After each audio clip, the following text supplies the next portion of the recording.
मंगलमय मंगल करण वीतराग विज्ञान नमो ताहि जाते भये अरहंतादि महान करि मंगल करि हो महा ग्रंथ करण को काज जाते मिल समाज सब पावै निज पद राज बहुविधि मिथ्या गहन करी मलिन भयो निज भाव ताको होत अभाव है सहज रूप दर्शाव।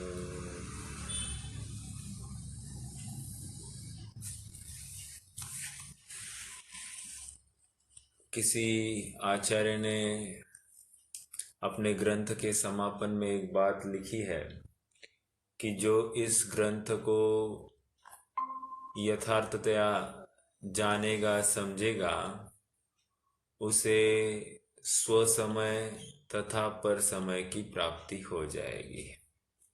अर्थात यहाँ पर स्वसमय और पर समय मतलब स्वसमय मतलब अपना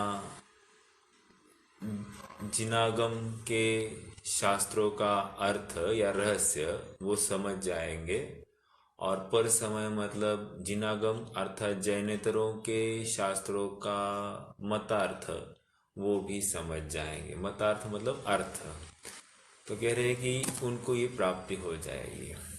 वैसे हम यहाँ पर विचार कर सकते हैं कि जो पंडित टोडरमल जी द्वारा रचित यह पंचम अध्याय को समझेगा निश्चित रूप से उसे पर पदार्थ की प्राप्ति हो जाएगी, अर्थात पर समय की प्राप्ति। पर समय मतलब पर मान्यता में क्या क्या विशेषता है उन सब का ज्ञान उन्हें हो जाएगा। और ये सब ज्ञान क्यों कार्यकारी? इससे हमारा जो तत्व निर्णय है वो अधिक पुष्ट होता है, बलवती हो जाता है। अद्वैत ब्रह्म के खंडन की बात है, और सर्वप्रथम सर्वव्यापी अद्वैत ब्रह्म के स्वरूप का निराकरण हुआ। अब सृष्टिकर्तावादी अद्वैत ब्रह्म का निराकरण चल रहा है, जिसमें अब ब्रह्म के साथ माया की बात आई। माया के साथ फिर तीन गुणों की रचना हुई, तमस, राजस और सत्व। ये तीन गुणों की रचना हुई, और इन तीन गुणों में से ब्रह्मा, विष्णु और महेश ये तीन व्यक्तियों की अर्थात द्रव्यों की उत्पत्ति हुई। और पंडित साहब ने नाना तर्क देकर ये सिद्ध करने की कोशिश की कि माया, ब्रह्म और माया अगर अभेद है तो ब्रह्मा ने ये काम कहाँ से कराया। यदि कहते हैं कि माया ने किया तो माया ने स्वयं किया या किसी और से कराया। यदि स्वयं किया तो माया कशाई हो गई और वो ब्रह्म की कैसे रही, अर्थात ब्रह्म का स्वभाव ऐसे नहीं रह सकता।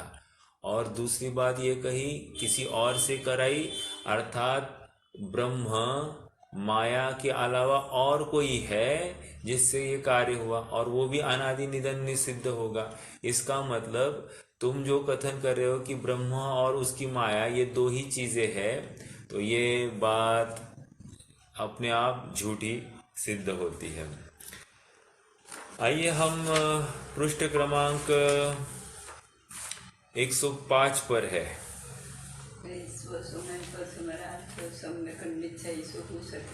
हाँ, यहाँ प्रश्न कर रहे हैं कि स्व समय और पर समय के क्या क्या अर्थ हो सकते हैं। तो स्व समय और पर समय के अर्थ मतलब मेरा शुद्धात्मा ये स्व समय है, और शुद्धात्मा को छोड़कर बाकी सब पर समय, ऐसी भी एक विवक्षा है। दूसरा स्व समय और पर समय, अर्थात जो आत्मा में स्थित है वो स्व समय है, और जो आत्मा में स्थित नहीं है वो जीव पर समय। ये पर्याय सापेक्ष कथन समय सार की दूसरी गाथा का ये अर्थ निकला। और एक बात अभी हमने जो अभी देखी, स्व समय और पर समय, मतलब ये सत शास्त्र और असत शास्त्र, इनका दोनों का ज्ञान होना, स्व समय पर समय। सो ऐसी अनेक विवक्षाएं हैं, हमको हर विवक्षा का ज्ञान होना चाहिए। आइए पृष्ठ क्रमांक 104 पर है हम, बराबर।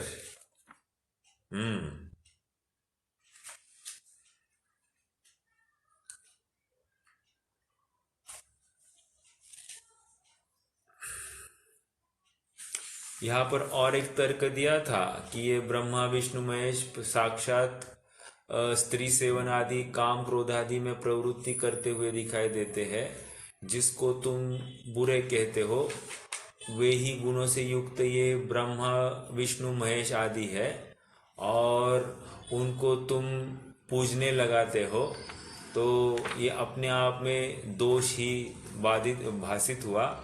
सो ये योग्य नहीं है। अब पृष्ठ क्रमांक 104 पर आएंगे। फिर वह कहता है कि, थोड़ा ऊपर है शायद, फिर वह कहता है कि परमेश्वर को तो कुछ प्रयोजन नहीं है। लोक रीति की प्रवृत्ति के अर्थ 1, भक्तों की रक्षा 2, दुष्टों का निग्रह 3। वैसे 4 बातें हो रही है। फिर से, परमेश्वर को कुछ प्रयोजन नहीं है 1, लोक रीति की प्रवृत्ति 2, भक्तों की रक्षा 3, और दुष्टों का निग्रह 4। ये 4 बातों के लिए क्या ब्रह्मा विष्णु महेश की व्यवस्था है। अब क्या है थोड़ा समझते हैं। पहले तो प्रयोजन नहीं है, तो बिना प्रयोजन का कार्य कैसे दिखाई दे। इसका मतलब प्रयोजन के बिना कोई कार्य करेगा ही नहीं। तो तुमने ये सब विश्व की रचना की तो कोई ना कोई प्रयोजन होना ही चाहिए। देखो, उसके अर्थ अवतार धारण करता है, मतलब ये सब करने के लिए क्या करता है, अवतार धारण करता है। अवतार मतलब ये सब जो अवतारवादी धर्म है, जैसे विष्णु ने राम कृष्ण आदि के अवतार धारण किए, और यहाँ पर जो कोई उन्मत्तता फैली थी उसका निराकरण किया, या जितना भी पापाचार फैला था उस सब का अभाव किया। तो कह रहे अवतार के माध्यम से हुआ। तो उससे पूछते हैं, प्रयोजन बिना चींटी भी कोई कार्य नहीं करती, परमेश्वर किस लिए करेगा। प्रयोजनम अनुद्दिश्य मंदोपि न प्रवर्तते। तो कोई चींटी तक ऐसा काम नहीं करती है, तो परमेश्वर जो सर्व का ज्ञाता है और परम शक्तिमान है, वो ऐसा कार्य क्यों करे।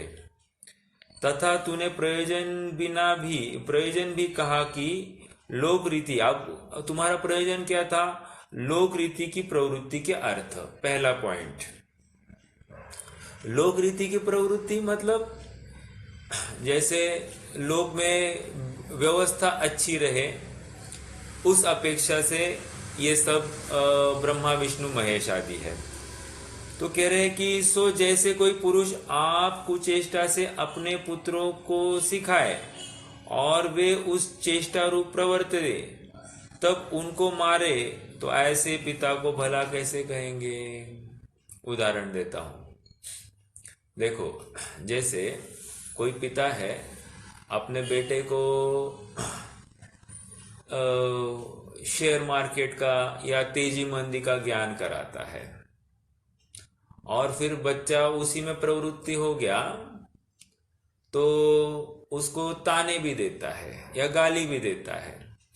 या फिर ऐसे बहुत से दुकान होते हैं जहाँ पर शराब आदि की मटेरियल बेची जाती है। तो पिता पहले से रखते आए थे, अब बेटा भी वही बिजनेस जरा और ज्यादा से कर रहा है और उसमें वो पकड़ा जाए तो फिर पिता बेटे को ताने देता है। समझ में आया?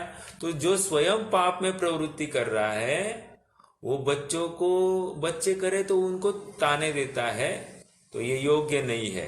तो लोक रीति चलने के लिए यहाँ पर कह रहे हैं कि ब्रह्मा स्वयं ही लोगों को ऐसे गलत कार्यों में लगाते हैं और ऊपर से उनको ही दंड दिलवाते हैं।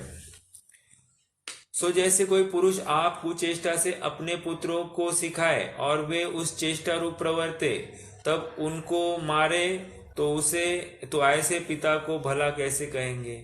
उसी प्रकार ब्रह्मादिक आप काम क्रोध रूप चेष्टा अपने उत्पन्न किए लोगों की प्रवृत्ति कराए और वे लोग उस प्रकार प्रवृत्ति करे तो उन्हें नरक आदि में डाले।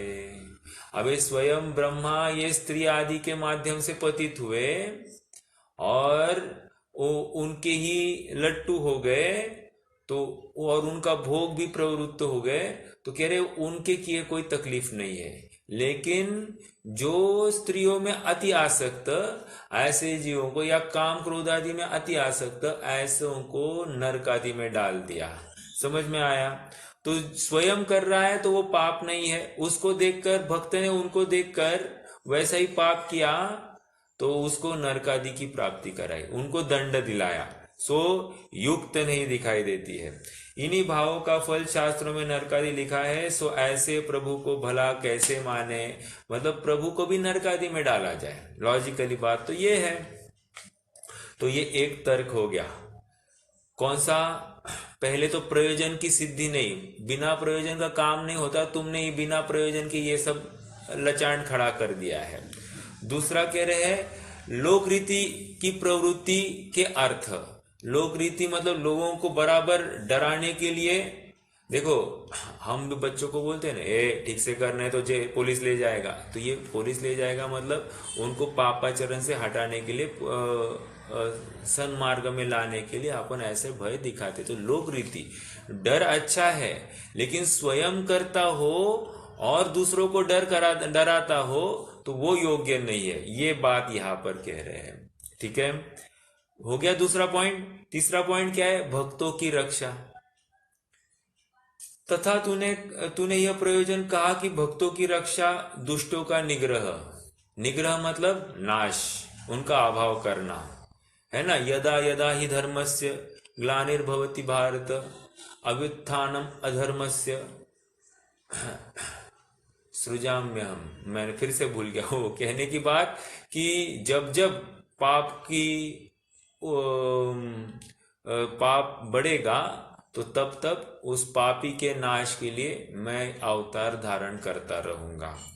तो मेरे पास ना एक ये क्रिश्चियन लोग आते हैं ना, मिशनरीज, वो ऐसा एक किताब लेकर आया था और उसने यही कहा कि जीसस विल कम एंड वो यीशु आता है और सारे पाप का नाश करता है। तो मैंने कहा यीशु इतने पाप होने तक शांत क्यों बैठता है, पहले ही क्यों नहीं करता है, या पापी को सद्बुद्धि क्यों नहीं देता है? यीशु पहले पापी की खोपड़ी खराब करता है और फिर उसकी खोपड़ी ठीक करता है। इसमें कौन सी बात? मतलब ये ऐसी हो गई ना, पहले डॉक्टर किसी मरीज को ज्यादा बीमार करे और फिर उसको रिकवर करे और फिर अपने कॉलर टाइट करे और बोले कि मैं कितना बड़ा डॉक्टर। ये तो पागलपन हुआ। समझ में आया? तो ऐसी बात है। तो कह रहे तथा तूने प्रयोजन कहा कि भक्तों की रक्षा, दुष्टों का निग्रह, मतलब जो भक्ति करेंगे उनकी रक्षा करूंगा और जो दुष्ट है, भक्ति नहीं करते हैं, अपने भक्तों को दुख देते हैं, उनको दूर करना। सो भक्तों को दुखदायक जो दुष्ट हुए वे परमेश्वर की इच्छा से हुए या बिना इच्छा से हुए।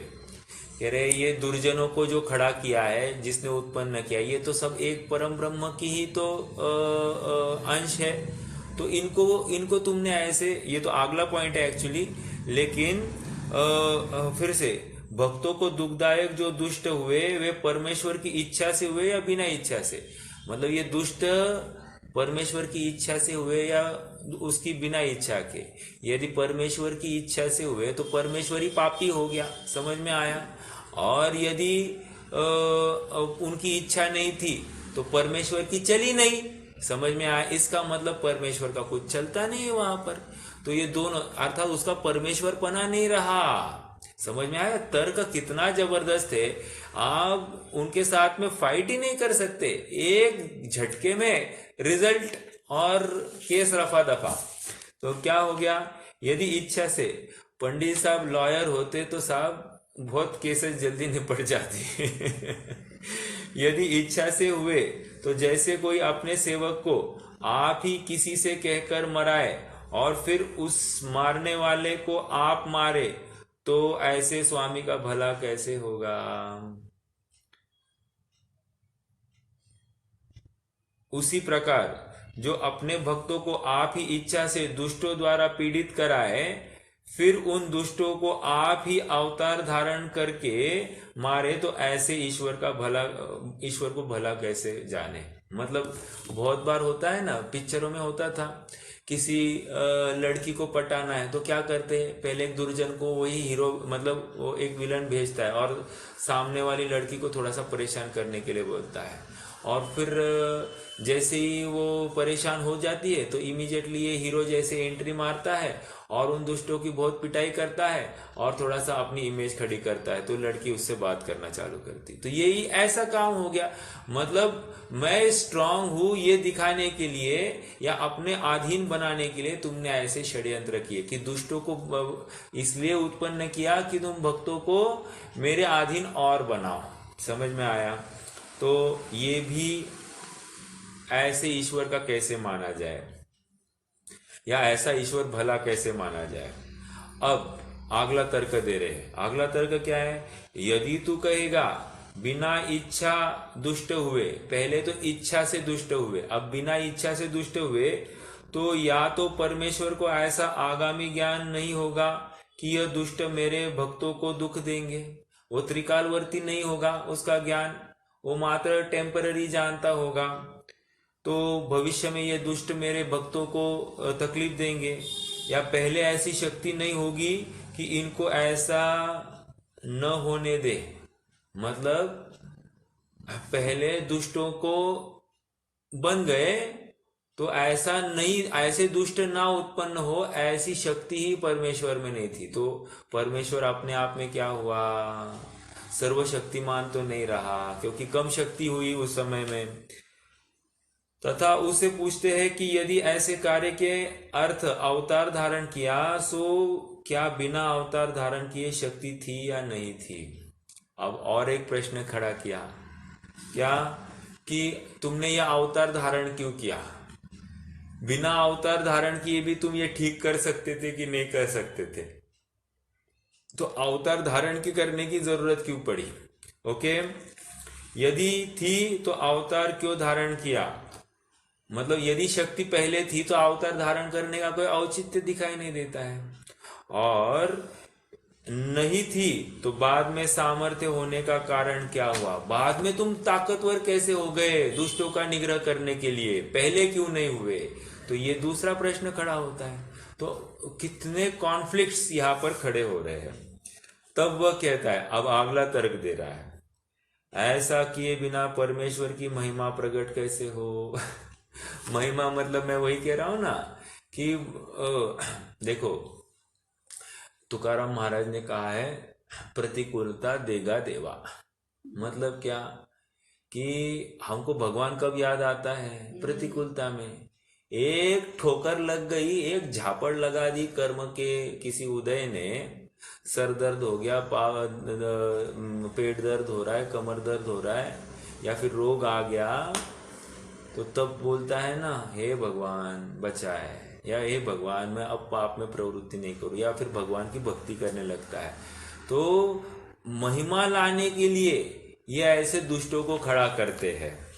उससे पूछते हैं अपनी महिमा के अर्थ अपने अनुचरों को पालन करें, प्रतिपक्षियों का निग्रह करें, वही राग द्वेष है। वही राग द्वेष तो संसारी जीव का लक्षण है। समझ में आया? मतलब भगवान को के भी राग द्वेष दिखाई दे रहा है। किसी का अच्छा करना, किसी का बुरा करना, ये तो राग द्वेष की बात है। मतलब किसी का अच्छा करना सो राग और किसी का बुरा करना सो द्वेष। तो ऐसी प्रवृत्ति तो संसारी जीवों की भी पाई जाती है। तो इनमें और ब्रह्मादिक में क्या फर्क रहा? ब्रह्मा विष्णु और महेश, इनमें क्या फर्क रहा? ओके, अब ये ब्रह्मा और माया छूट गए हैं। अब क्या कौन चल रहा है? ब्रह्मा विष्णु महेश, ये तो तीनों को एक साथ अभी कथन कर रहे हैं। इसके बाद में क्या होगा? एक एक को हैंडल करेंगे। मात्र ब्रह्मा को खड़े करेंगे, फिर विष्णु को खड़े करेंगे, फिर वो महेश को खड़ा करेंगे। ठीक है? तो अभी ब्रह्मा विष्णु महेश तीनों की बात चल रही है। महिमा प्रकट कैसे होती, उससे पूछते हैं कि अपनी महिमा के अर्थ अपने अनुचरों का पालन करे, प्रतिपक्षियों का निग्रह करे, वही राग द्वेष है। वह राग द्वेष तो संसारी जीव का लक्षण है। यदि परमेश्वर के भी राग द्वेष पाए जाते हैं तो अन्य जीवों को राग द्वेष छोड़कर समता भाव करने का उपदेश किस लिए दे? समझ में आया? तो दूसरों को राग द्वेष छोड़कर समता भाव करने का उपदेश क्यों दिया? जो स्वयं रागी द्वेषी है वो दूसरों को समता धारण कराने का कारण क्यों है? ठीक है। तथा राग द्वेष के अनुसार कार्य करने का विचार किया सो कार्य थोड़े व बहुत काल लगे बिना होता नहीं है।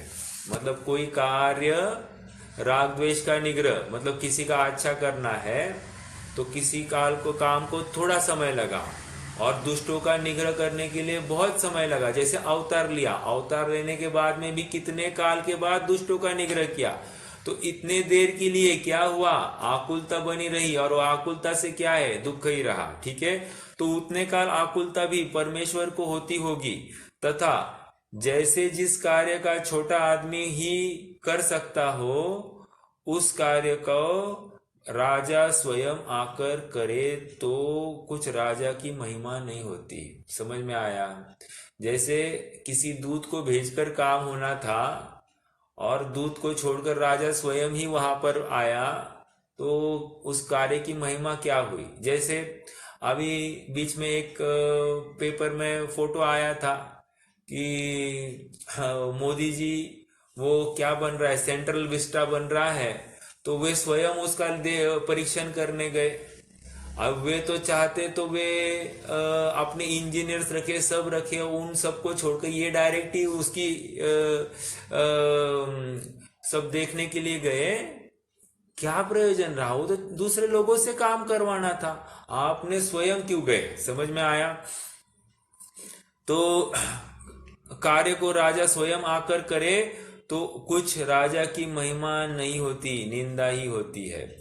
उसी प्रकार जिस कार्य को राजा व व्यंतर देवादिक कर सके, उस कार्य को परमेश्वर स्वयं अवतार धारण करके करता है, ऐसे माने तो कुछ परमेश्वर की महिमा नहीं होती, निंदा ही होती है।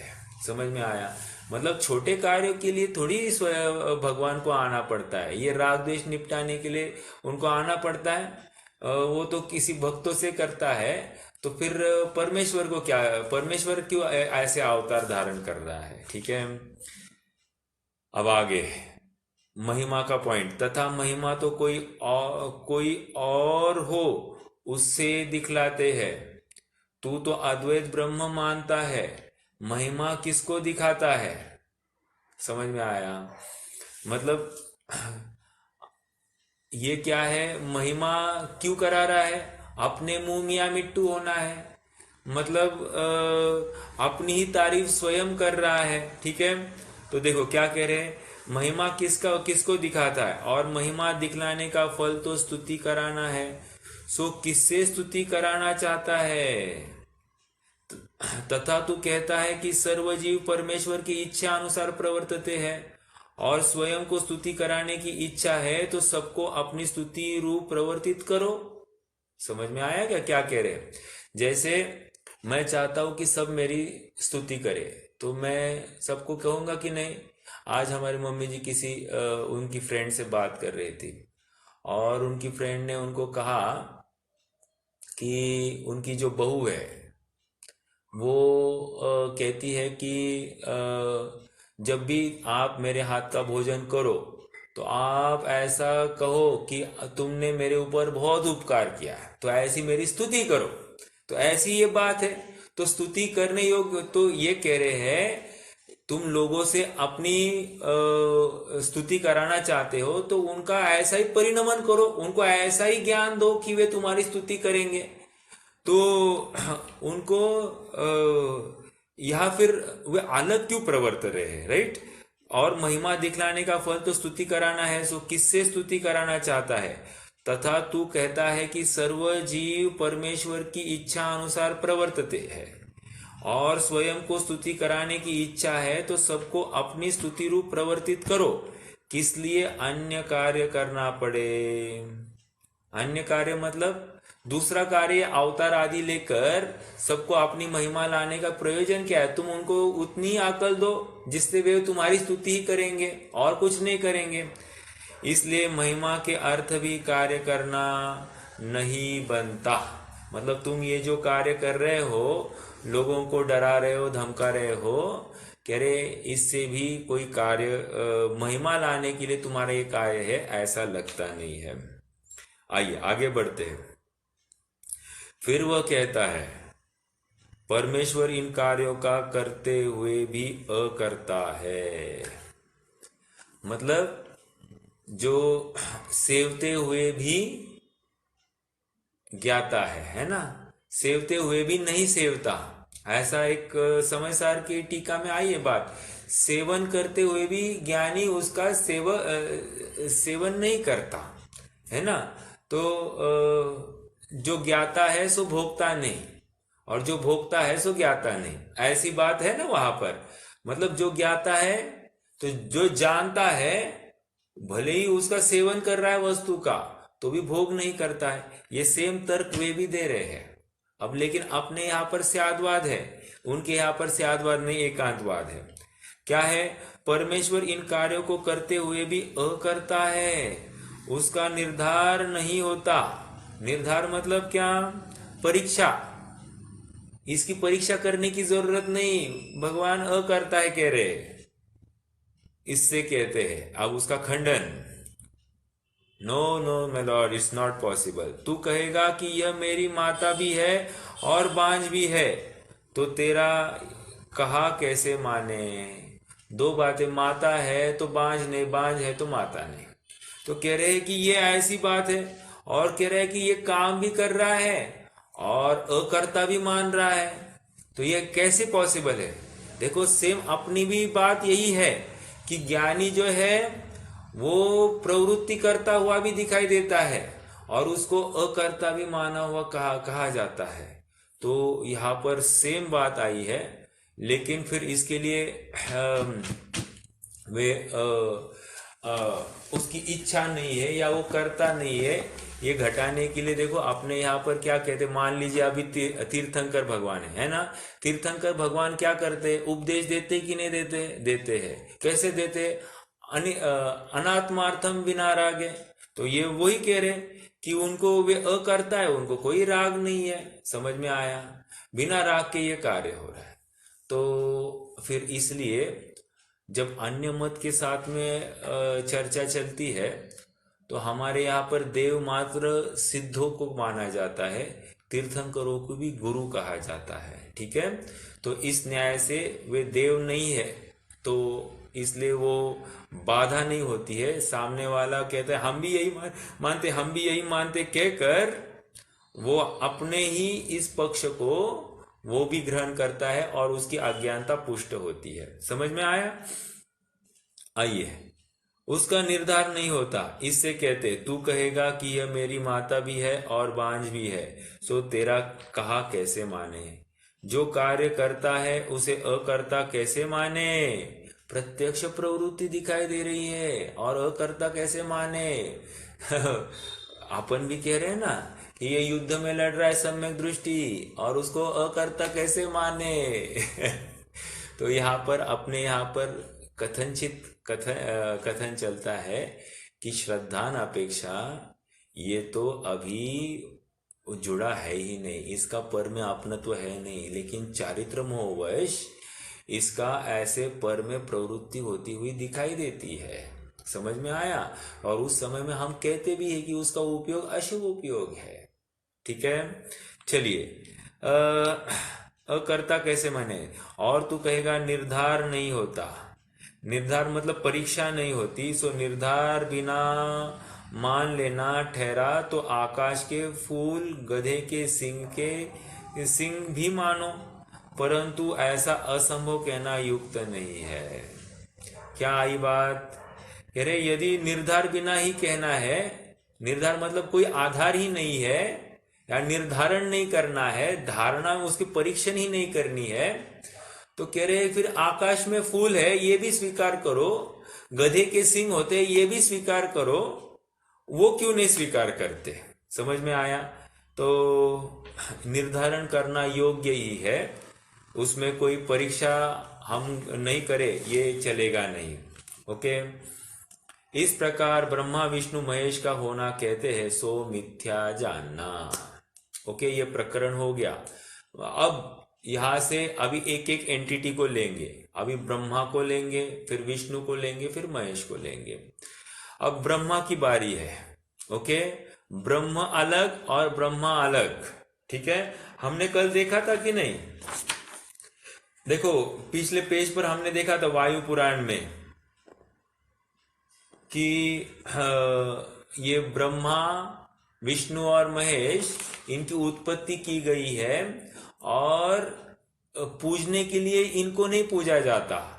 वे फिर आगे जाकर वे कहते हैं कि एक पर ब्रह्म को ही आप पूजो, वो ही आधार है, वे ही आश्रयभूत है, ये ब्रह्मा विष्णु महेश आश्रयभूत नहीं है, ऐसा वे भी आगे चलकर कहते हैं। चलिए फिर वे कहते हैं, अब ये नवीन प्रकरण चालू हो रहा है, तो यहाँ पर आप अलग से कुछ एक नोटिफिकेशन लगा दीजिए कि ये प्रकरण अलग से चालू हो गया।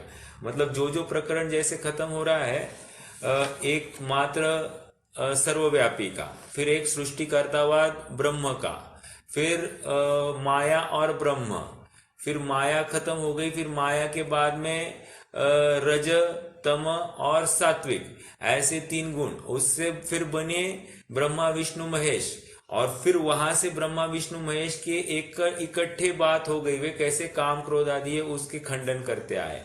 अब ये मात्र एक एक ब्रह्मा को लेंगे, फिर विष्णु को लेंगे और महेश को लेंगे। आइए अब ये ब्रह्मा की बात है। फिर वे कहते हैं ब्रह्मा तो सृष्टि को उत्पन्न करते हैं, विष्णु रक्षा करते हैं, महेश संहार करते हैं। ये 3 बात एक जनरल लिया है। ओके, देखो उत्पन्न, रक्षण मतलब ध्रुवपना, और वे अर्थात महेश नाश करता है, उत्पाद वे द्रव्य। ठीक है, सो ऐसा कहना भी संभव नहीं है, क्योंकि इन कार्यों को करते हुए कोई कुछ करना चाहेगा, कोई कुछ करना चाहेगा, तो परस्पर विरोध होगा। मतलब ये कहना चाह रहे हैं, जिस काल में ब्रह्मा उत्पत्ति करना चाह रहा है, उसी काल में विष्णु महेश नाश करना चाहेगा, या जिस काल में महेश नाश करना चाहता है उस काल में विष्णु इसको बनाए रखना चाहता होगा। तो कह रहे आपस में कॉन्फ्लिक्ट होगी। तो परस्पर विरोध हो रहा है इनके कार्यों में। समझ में आया? और यदि तू कहेगा कि यह तो परमेश्वर का ही स्वरूप है, विरोध किस लिए होगा? कह रहे हैं नहीं, ये बराबर प्लानिंग से होता है, सब परमेश्वर का स्वरूप है, एक टाइम में कभी कुछ होता नहीं है। तो आप ही उत्पन्न करे, आप ही नष्ट करे, ऐसे कार्यों में कौन फल है? यदि सृष्टि अपने को अनिष्ट है तो किस लिए उत्पन्न की। अब फिर से वो खड़ा कर रहे हैं, परमेश्वर मतलब परब्रह्म कह रहे हैं कि स्वयं ही उत्पन्न कर रहा है, स्वयं ही नष्ट कर रहा है। तो ये जो अनिष्ट थी उसको उत्पन्न ही क्यों किया, ये पूछ रहे हैं। देखो फिर से, यदि तू कहेगा कि यह तो एक परमेश्वर का ही स्वरूप है, इसलिए विरोध किस लिए होगा। तो आप ही उत्पन्न करे, आप ही नष्ट करे, ऐसे कार्यों में कौन फल है। मतलब स्वयं ही उत्पन्न करता है। मान लीजिए मैंने ये पेंसिल उत्पन्न की, ओके, मैंने इस पेंसिल को बनाया, मैंने इस पेंसिल का नाश किया। तो प्रश्न ये है कि उत्पन्न ही क्यों की जब नाश करना था। ठीक है, यदि सृष्टि अपने को अनिष्ट है तो किस लिए उत्पन्न करे। ये मुझे अनिष्ट थी तो उत्पन्न ही क्यों किया। ओके, और इष्ट है तो किस लिए नष्ट करे। अब ये इष्ट थी वस्तु तो उसे नष्ट क्यों कर रहे हो भाई, समझ में आया। और यदि पहले इष्ट लगी तब उत्पन्न की, फिर अनिष्ट लगी तब नष्ट कर दी। अब देखो होता है ना, हमको लगता है ये कपड़ा लेके आया, इष्ट था इसलिए मैं लेके आया बाजार से। अब यही कपड़ा मुझे अनिष्ट लग रहा है तो इसको फेंकने पे पड़ा हूं। ओके, कब जाएगा, कब फटेगा, कब फटेगा ये राह देख रहा हूं, या फिर कोई अवसर ढूंढ रहा हूं। तो कह रहे हैं कि कभी इष्ट लगा कभी अनिष्ट लगा। ऐसा है तो परमेश्वर का स्वभाव अन्यथा हुआ, अनस्टेबल है। मतलब परमेश्वर कभी एक सोचता है कभी दूसरा सोचता है, तो एक सोच नहीं है परमेश्वर की। देखो हम भी कहते हैं ना कि जैसे बच्चे हैं, बच्चों को अभी डिसाइड नहीं हो रहा है 10th के बाद में क्या लूँ, साइंस लूँ या कॉमर्स लूँ, कुछ समझ में नहीं आ रहा है। तो क्या होता है, धरपकड़ वृत्ति है। या किसी अभी कोई ग्रेजुएशन हो गया तो किसी को लगता है, कोई कहता है, वो सजेशन देता है बच्चों को तू बिजनेस कर, कोई सजेशन देता है नहीं नहीं तू नौकरी कर 4-5 साल, कोई कहता है कि और कुछ टीचिंग लाइन में जा, कोई कहता है कि तू और पढ़ाई कर। तो ये कितने ये कंफ्यूज हो जाते हैं। तो फिर बच्चा कभी कुछ कहता है कभी कुछ कहता है, तो अनस्टेबल हुआ कि नहीं, अन्यथा अन्यथा कथन करता है। बराबर, फिर से ऐसा है तो परमेश्वर का स्वभाव अन्यथा हुआ कि सृष्टि का स्वरूप अन्यथा हुआ। दो प्रश्न कर रहे हैं। या तो परमेश्वर की खोपड़ी हिल गई है, वो कभी कुछ बोल रहा है कभी कुछ बोल रहा है, या फिर जो सृष्टि उत्पन्न हुई है वो पहले इष्ट थी, अब उसका परिणमन होकर वो अब अनिष्ट हो गई है। समझ में आया। यदि प्रथम पक्ष ग्रहण करे, पॉइंट ए क्या है, परमेश्वर का स्वभाव अन्यथा हुआ। यदि प्रथम पक्ष ग्रहण करेगा तो परमेश्वर का एक स्वभाव नहीं ठहरा। सो एक स्वभाव न रहने का कारण क्या है।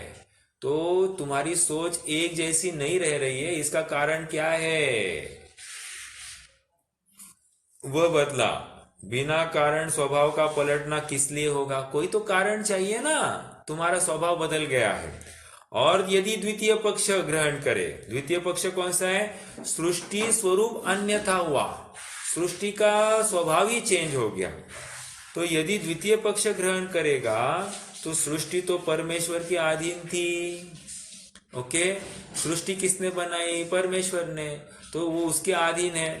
ठीक है, उसे ऐसी क्यों होने दिया, परमेश्वर ने इस सृष्टि को खराब क्यों होने दिया कि अपने को अनिष्ट लगे, उसको बुरी लगे, ऐसा अनिष्ट। देखो हम भी कहते हैं ना कि बच्चे थोड़े से हाथ से बाहर हो जाए तो कह रहे कि इनको पहले ही नहीं संभाला तब तो जाकर आज ये भुगत रहे, कहते कि नहीं कहते। तो वैसे ही कह रहे कि परमेश्वर ने इस सृष्टि को खराब क्यों होने दिया, उनको कंट्रोल क्यों नहीं किया। समझ में आया।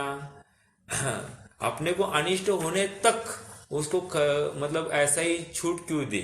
ओके, समझ में आ रहे तर्क। आइए थोड़ा और आगे बढ़ते हैं। तथा हम पूछते हैं कि ब्रह्मा सृष्टि को उत्पन्न, आप ब्रह्मा को फाइल पे लिया है, हम पूछते not Brahma, Brahma.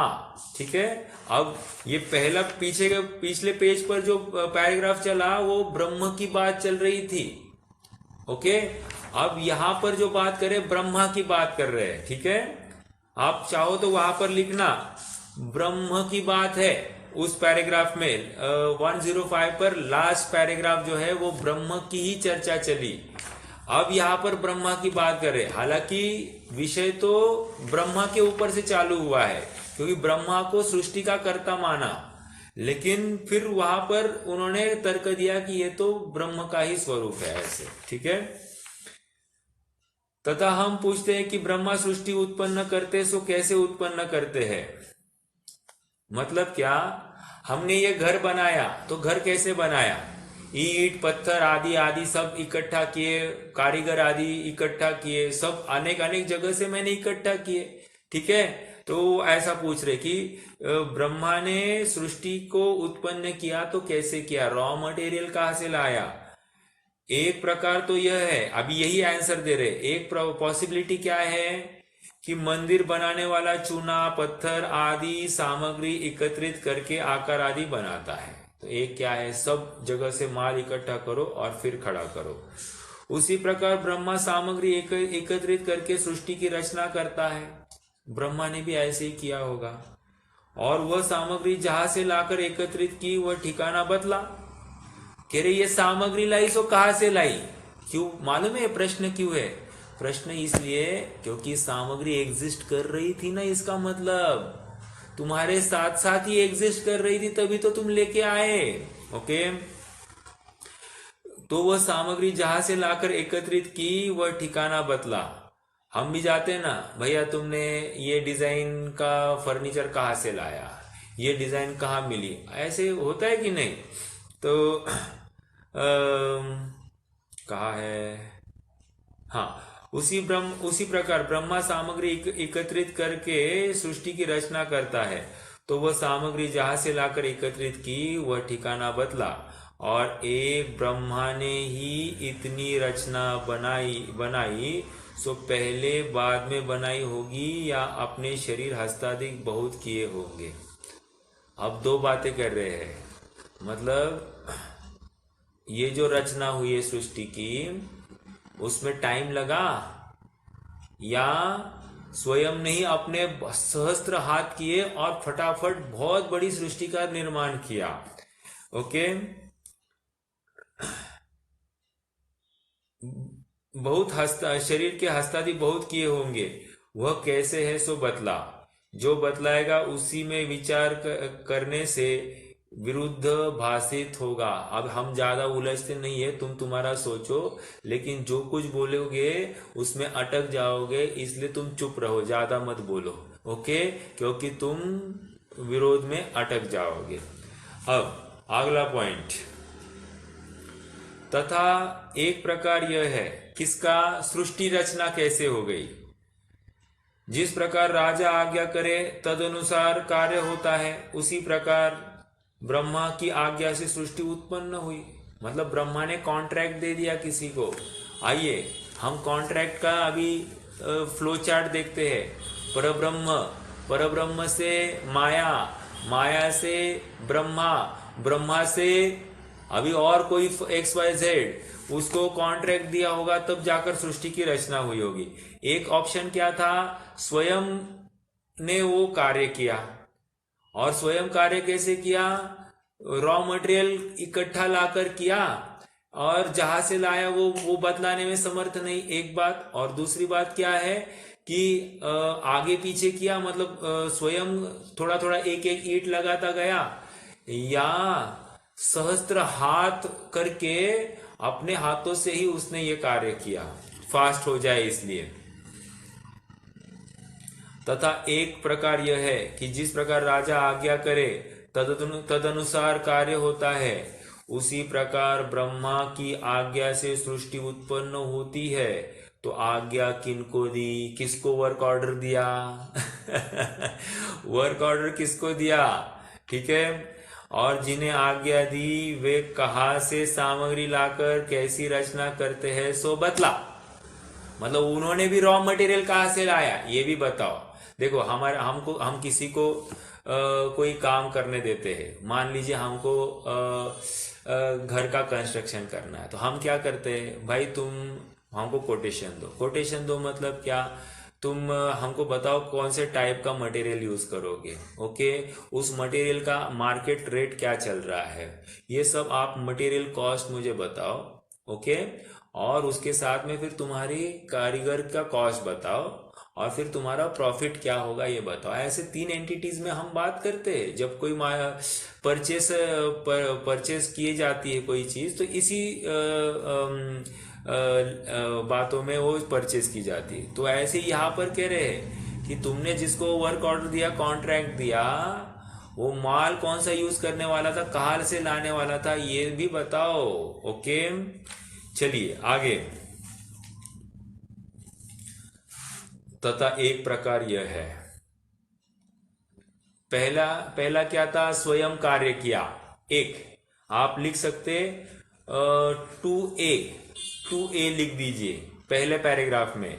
Second paragraph contract दिया, आज्ञा दी, ये 2B कर दीजिए।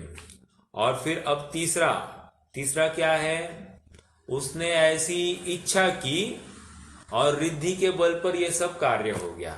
ओके, मतलब जादू की कंडी ऐसी घुमा दी और सृष्टि उत्पन्न हो गई। ठीक है, जिस प्रकार रुद्धिधारी इच्छा करे तदनुसार कार्य स्वयमेव बनता है। मतलब रुद्धिधारी मुनिराज या किसी के पास कोई रिद्धि होगी, बस वो इच्छा करे, स्मरण करे, कार्य होता हुआ दिखाई देता है। उसी प्रकार ब्रह्मा के हो गई होगी। उसी प्रकार ब्रह्म इच्छा करे तदनुसार सृष्टि उत्पन्न होती है।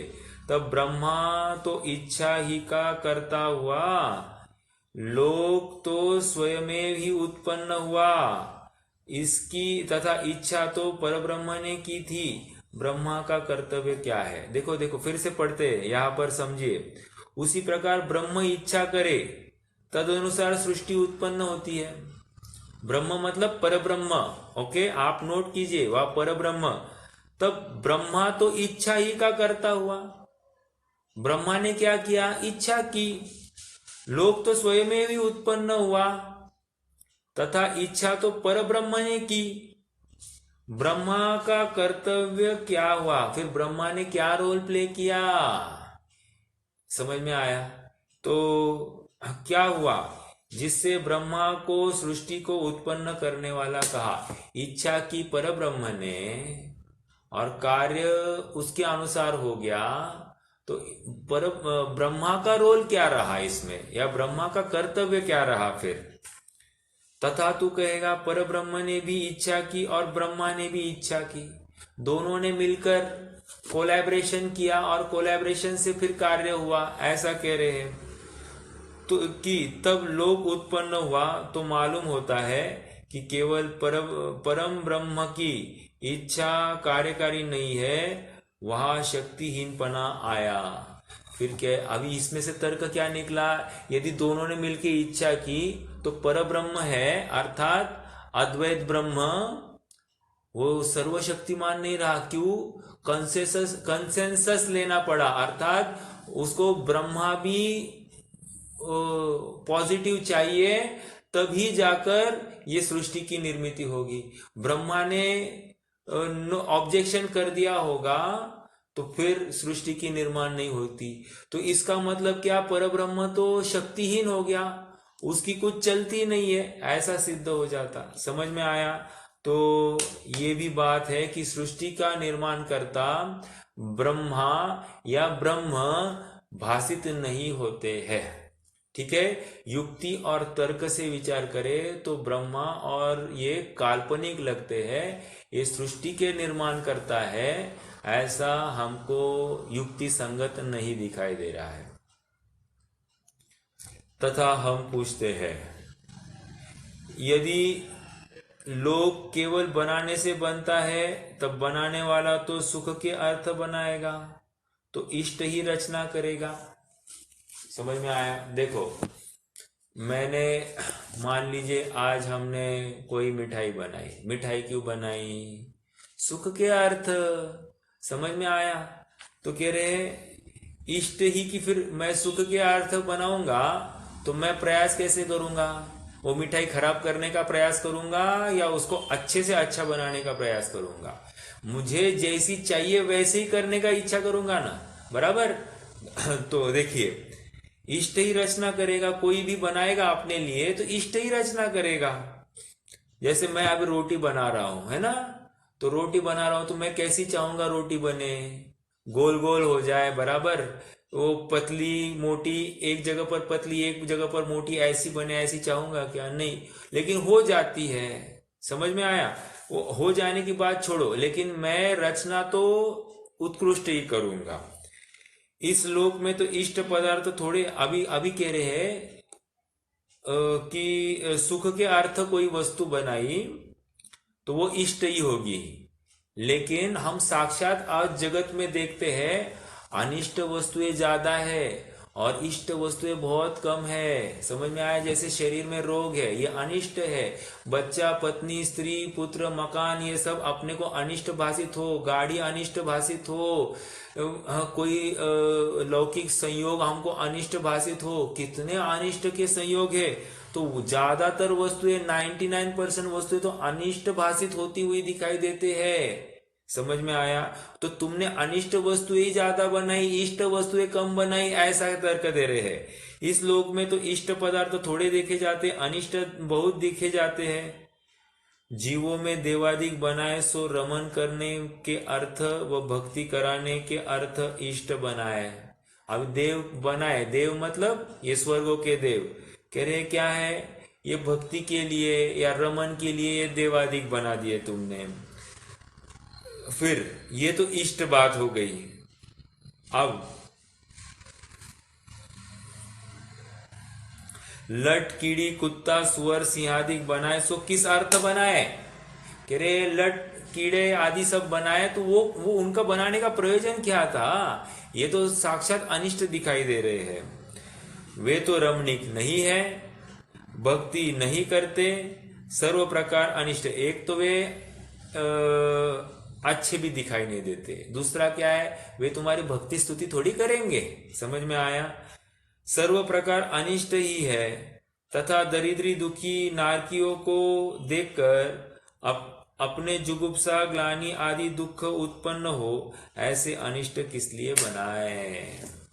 अब कह रहे दुखी है, रोगी है या नारकी जीव है, या अपने आप में हमको दुख उत्पन्न कराते हैं, ग्लानि उत्पन्न होती है तो ऐसे वस्तुएं तुमने उत्पन्न क्यों कराई? समझ में आया? ये तीसरा क्या है? तीसरा बिंदु क्या था? जो कुछ चीज बनाएगा, सुख के अर्थ बनाएगा तो इष्ट ही होगी। ऐसा होते हुए भी हमको जगत में अनेक अनिष्ट वस्तुएं दिखाई देती है और कुछ कुछ इष्ट वस्तुएं दिखाई देती है। तो ज्यादातर तो सब अनिष्ट वस्तुएं दिखाई दे रही है। तो तुमने अनिष्ट ज्यादा माल बनाया और इष्ट माल कम बनाया, ऐसा है क्या? देखो एक जोक आता है, जोक। कल मैं ऐसे ही बता रहा था, कोई रोटी थोड़ी सी ना लाल, मतलब थोड़ी सी जलन की तरफ आ गई। तो मैंने घर में बोला कि देखो भगवान को जब मनुष्य बनाना, अन्य मत ऐसा मानते हैं कि भगवान को जब मनुष्य बनाना था तो उसने कौन सा कलर कोड यूज करना, तो उसने क्या किया, ओवन में डाला उस मनुष्य को। ओवन में डालने से क्या हुआ कि थोड़ा सा बेकिंग ज्यादा हो गया, बेक ज्यादा हो गया तो निग्रो हो गया, पसंद नहीं आया, लेकिन वो निग्रो बना तो था, तो उसमें जीवत्व डाल दिया, उसको रख दिया ऐसा एक बाजू में। फिर उसने सोचा अरे इसको ज्यादा देर बेक किया, अब एक काम करो इसको कम देर बेक करेंगे तो फिर अपने को यथार्थ मिलेगा। तो उसने क्या किया, थोड़ा सा कम बेकिंग किया। तो बेकिंग करने से क्या हुआ, ये यूरोपियन गोरे सब तैयार हो गए। अच्छा, अरे एक एक्सट्रीम्स हो गए, एक पूरा काला निग्रो हो गया, एक पूरा गोरा ये यूरोपियन हो गया।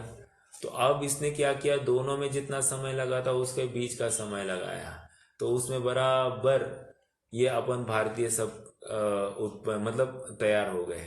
कहने की बात यह है कि वो क्या कर रहा है, प्रोडक्ट बना रहा है। बनाना तो भारतीय जैसा था, लेकिन चूक भूल हो गई। तो चूक भूल हो गई तो अपने आप में क्या है, वो सर्वज्ञ नहीं रहा और उसको इतना अंदाजा भी नहीं है कि कितना देर करना चाहिए तो वो बनेगा, आदि आदि सब बातें। ठीक है।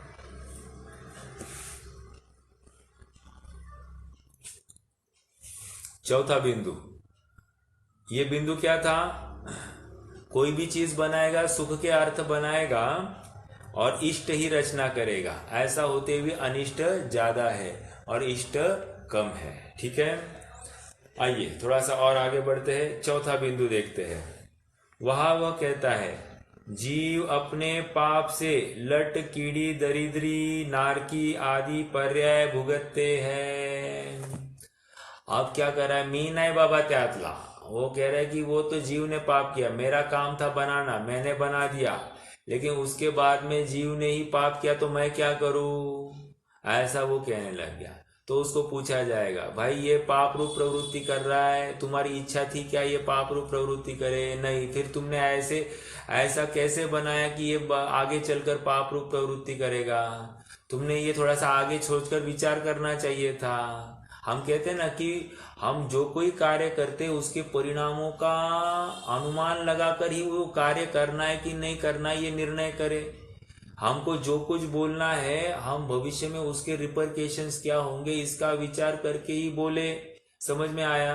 तो बिना सोचे समझे तुमने कैसे कार्य किया, हम लोक में भी कहते, तो ये तो भगवान है और भगवान ऐसे कैसे कर सकता है? ओके, जीव अपने पाप से लट कीड़ी दरिद्री नारकी आदि पर्याय भुगतते हैं, उसे पूछते हैं।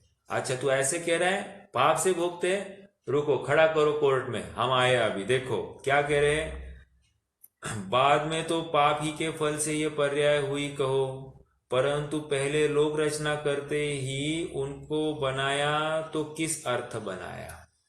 अब क्या कह रहे हैं, ये तो अपने पाप से कीड़ी आदि हो गए हैं, लेकिन कह रहे हैं कि तुमने जब रचना की थी उस समय की बात करो ना। तो जिस समय तुमने उनको कीड़ी बनाया तो उनको क्या पाप था ये बताओ, तो उसमें तो तुम चुप बैठोगे। ठीक है, तथा बाद में जीव पाप रूप परिणमित हुए, सो कैसे परिणमित हुए? यदि आप ही परिणमित हुए कहोगे तो मालूम होता है कि ब्रह्मा ने पहले तो उत्पन्न किए, फिर वे इसके अधीन नहीं रहे, इस कारण ब्रह्मा को दुख ही हुआ। मतलब क्या, ब्रह्मा ने तो अच्छे बनाए, लेकिन ये सब नालायक ये पाप में प्रवृत्ति कर रहे हैं। तो अब इनको देखकर ब्रह्मा को, अरे देख तेरे संसार की हालत क्या हो गई भगवान, तो हम कहते ही है, देख तेरे संसार की हालत क्या हो गई, मतलब तुमने अच्छा बनाया था लेकिन ये नालायक पाप में प्रवृत्ति करते हैं, तो अब तुम कितने दुखी हो रहे होंगे। तो इस कारण ब्रह्मा को दुख ही हुआ। ओके, तथा यदि कहोगे ब्रह्मा परिणमित करने से परिणमित होते हैं, तो उन्हें पाप रूप किस लिए परिणमित किया? यदि तुम्हारे अधीन ही थे तो वे पाप रूप प्रवृत्ति क्यों कर रहे हैं? वे पुण्य रूप प्रवृत्ति या यथार्थ आत्म सन्मुख रूप प्रवृत्ति क्यों नहीं कर रहे हैं? ये जीव तो अपने उत्पन्न किए थे, उनका बुरा किस अर्थ हुआ, इसलिए ऐसा भी नहीं बनता। ठीक है, ये तो अब जीवों में बात हो गई। देखो पेज नंबर 106 पर जो तीसरा पॉइंट था, वहां जीवों में देवादिक बनाए, जीवों को एक गोला कर दीजिए आपके बुक में, जीवों में last paragraph, second last paragraph में देखो, जीवों में सेकेंड लास्ट पैराग्राफ की तीसरी लाइन, वहां पर जीवों में वो जीवों की चर्चा हो गई। ब्रह्मा ने जीवों में क्या क्या व्यवस्था की, इष्ट अनिष्ट सब बातें हो गई, दिखाई दिया। तीसरी लाइन में देखो, जीवों में देवादिक बनाया। ओके, तो ये जीवों की व्यवस्था ब्रह्मा के माध्यम से हुई, उसमें इष्ट अनिष्ट क्यों हुए? अब वे चर्चा कर रहे, अजीव में जो तुमने बनाए तो कोई पदार्थ रमणीय और कोई पदार्थ अनिष्ट ऐसे क्यों बनाया? तो कोई विष्टा बनाई और कोई सोना बनाया, ऐसे क्यों किया तुमने? एक में ग्लानि होती है, एक में रति होती है, ऐसा क्यों हुआ? या फिर यूं कहिए कि कोई सुगंध बनाई कोई दुर्गंध बनाई, तो सर्वथा सब कुछ सुगंधित ही बनाना था, दुर्गंधित कुछ बनाना ही नहीं था, तो ये ऐसा क्यों हुआ? ठीक है, नव द्वार बहे घिनकारी अस देह करे कम किम यारी, तो वहां तो ग्लानि रूप देह क्यों बनाया तुमने? तुम जरा इसको अच्छा बना देते। देखो, तथा अजीवों में सुवर्ण सुगंधादि सहित वस्तुएं बनाई सो तो रमन करने के अर्थ बनाई। रमन मतलब ये ऐसी चीजों में क्या करेंगे, जीव आसक्त तो होता है, रमन करता है, स्वर्ण आदि वो ग्रहण करना चाहता है, रमन करना चाहता है। ठीक है। तो ठीक है, ये तो हमको ठीक लगा कि तुमने ये जो कार्य किया अच्छा। लेकिन कुवर्ण दुर्गंध सहित वस्तुएं दुखदायक बनाई सो किस अर्थ बनाई। कोई दिखने में काला है, सुंदर नहीं है, कुरूप है, व्यंग है जिसमें, या फिर जो वस्तुएं दुखदायक है, दुर्गंध युक्त है, ऐसी वस्तुएं तुमने क्यों बनाई। इनके दर्शन आदि से ब्रह्मा का कुछ सुख तो नहीं उत्पन्न होता होगा। तथा तू कहेगा पापी जीवों को दुख देने के अर्थ बनाई। तो ये जो वस्तुएं बनाई, इसको ब्रह्मा को कुछ सुख तो नहीं उत्पन्न होता होगा। ठीक है, एक बात तो ये रही। दूसरी बात आप क्या कर रहे हैं, जीवों को दुख देने के अर्थ बनाई ये सब चीजें। तो अपने ही उत्पन्न किए जीव, उनसे ऐसी दुष्टता किस लिए की। मतलब जीवों को दुख देने के लिए तुमने ही षड्यंत्र किया, मायाचरी की। ये हमको अच्छी नहीं लगी बात। मतलब तुम साक्षात मायाचारी सिद्ध हुए, तुम छल कपट से लोगों को अपने अधीन बनाना चाहते हो। तो हमको तुम्हारा ये ब्रह्म स्वरूप या भगवान स्वरूप हमको रुचा नहीं है। ठीक है। तो अपने ही उत्पन्न किए जीव, उनसे ऐसी दुष्टता किस लिए की, जो उनके दुखदायक सामग्री पहले ही बनाई। तथा धूल पर्वत आदि कुछ वस्तुएं ऐसी भी है जो रमणीक भी नहीं है, दुखदायक भी नहीं है, उन्हें किस अर्थ बनाया। और कुछ कुछ वस्तुएं क्या है, पर्वत है, ना रमणीक है, ना दुखदायक है। तो ऐसी बिना प्रयोजन की वस्तुएं तुमने क्यों बनाई। दुखदायक भी नहीं, उन्हें किस अर्थ बनाए। स्वयमेव तो जैसी तैसी ही होती है, और बनाने वाला जो बनाए वह तो प्रयोजन सहित ही बनाता है। इसलिए ब्रह्मा को सृष्टि का कर्ता कैसे कहा जाता है। मतलब माल बराबर नहीं बनाया तो तुमने बनाया ये हमको। देखो लोक में भी हम देखते, थोड़ा सा माल बिगड़ जाए तो कौन सी तो भी पर्टिकुलर सिचुएशन थी, उसकी वजह से ये हुआ है साहब, हमने कुछ भी नहीं किया, ऐसा हम हाथ झटकते कि नहीं। वैसी बात है यहाँ पर। ठीक है। वो जो कोई अनिष्ट वस्तुएं बनाई है, वो कह रहे कि उसमें हमारा कुछ नहीं है, हमने तो सब इष्ट का ही सोच कर बनाए थे, और वो अनुकूल ही होगी ऐसा हमने जानकर ही किया है। ठीक है। आज पेज नंबर 107 पर हमारा ब्रह्मा का सृष्टिकर्तावाद का खंडन यहाँ पर हमने देखा। ठीक है।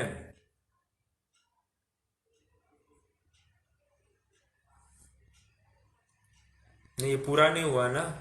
तथा तू कहेगा पापी जीवों को दुख देने के अर्थ बनाए, तो अपने ही उत्पन्न किए जीव, उनसे ऐसी दुष्टता किस लिए की, जो कि दुखदायक सामग्री पहले ही बनाई।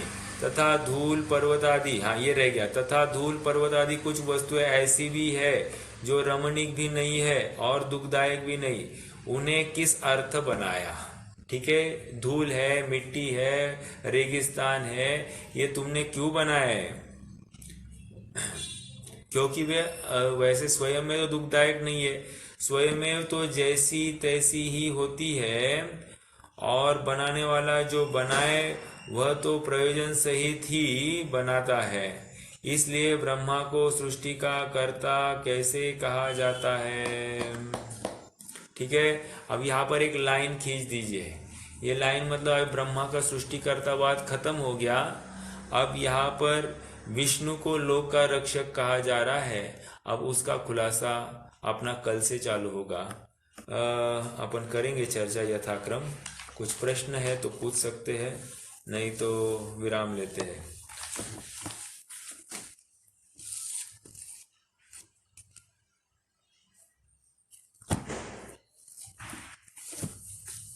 चलिए जिनवानी स्तुति। निज निधि निज में बताई, यह अनंत उपकार